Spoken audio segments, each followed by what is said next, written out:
Hello, welcome back to the channel. Today, we're diving straight into how to use Zoho Project's resource utilization feature effectively. First off, log in to your Zoho Project account. Once you're on the dashboard, navigate to the Resource Utilization tab. This is where you'll see an overview of all your resources and their current allocation. The reason we start here is to get a quick glance at how resources are being used, which is crucial for project efficiency. Now that we've done that, let's move on to the next step.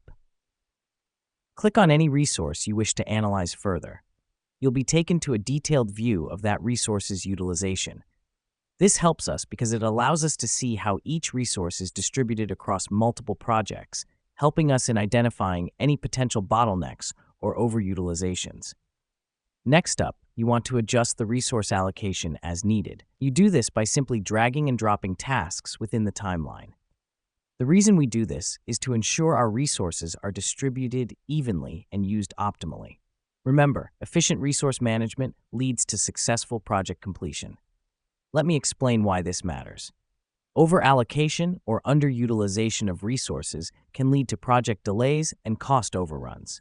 So it's important to keep a close eye on your resource utilization and make necessary adjustments. Our final step is to check the Availability tab for each resource.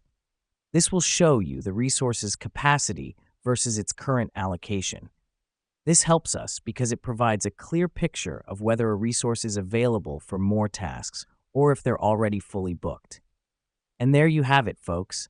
That's how you navigate and utilize Zoho Project's resource utilization feature.